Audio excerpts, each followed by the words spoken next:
আমি গোয়ালপুকুর 1 মাইনরিটি 3 নম্বর মাইনরিটি সেলের প্রেসিডেন্ট মোহাম্মদ সাইফুদ্দিন।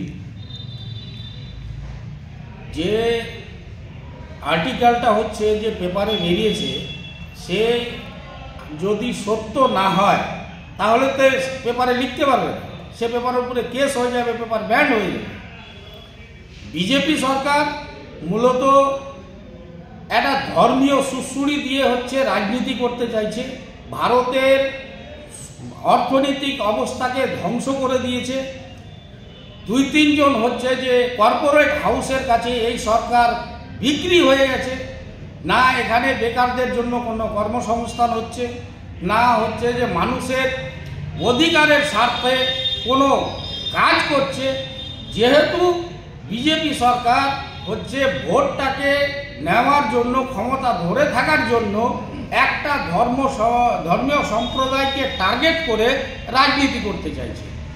যদি এই আর্টিকেল যদি লাগু হয়ে যায়, আমরা মুসলমান সম্প্রদায়ের লোক শুক্রবারের দিন হচ্ছে যে খুতবা হয়, সেখানে ধর্ম সম্বন্ধে আলোচনা হয়।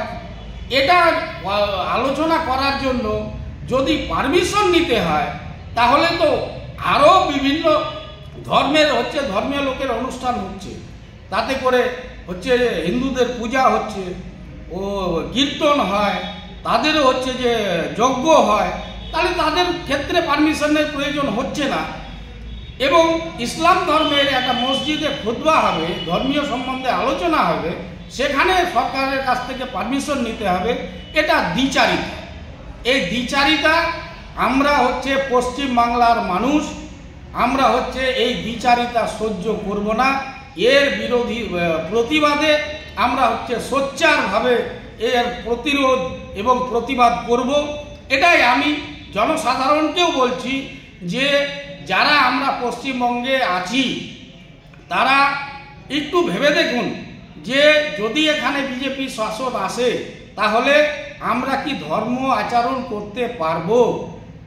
যদি খুতবাতে পারমিশন নিতে হয়, তাহলে হচ্ছে জলসা করতে গেলে পারমিশন নিতে হবে, একটা মিলাদ করতে গেলে পারমিশন নিতে হবে, আমাদের উরুসগুলো যে হয় হচ্ছে সেখানেও পারমিশন নিতে হবে।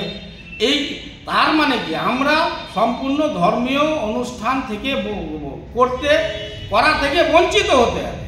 তাই আপনাদেরকে আমি হচ্ছে অনুরোধ করব, একটু ভেবে দেখবেন, ভেবে চিনতে হচ্ছে রাজনীতিক চিন্তা। সবাই বুঝতে পারছেন আজকে হচ্ছে সোশ্যাল মিডিয়ার যুগ, সবাই জানতে পারছেন। এবং আমি বলবো যদি কারো মনে সন্দেহ হয়ে থাকে তাহলে একবারে মস্তিষ্কের যে আর্টিকেলটা লিখেছে সেটাকে ভালোভাবে পড়ে নিন এবং হচ্ছে ভবিষ্যৎকে আমাদের সুরক্ষিত করার জন্য কোন দলে থাকলে হচ্ছে আমাদের সুরক্ষিত হবে আপনারা নিজেরাই ভাবুন এবং ভেবে চিনতে হচ্ছে বিজেপিকে পশ্চিমবাংলা থেকে প্রত্যাখ্যান করুন। না হলে আমরা যে বন্ধুত্বভাবে, ভাইচারাভাবে আমরা সর্বধর্মের লোক এক জায়গায় বসবাস করছি, আমাদের মধ্যেও এই ভাইচারা বন্ধুত্ব এরা বিঘ্নিত ঘটাবে। এই বলে আমি আমার কথা শেষ করছি।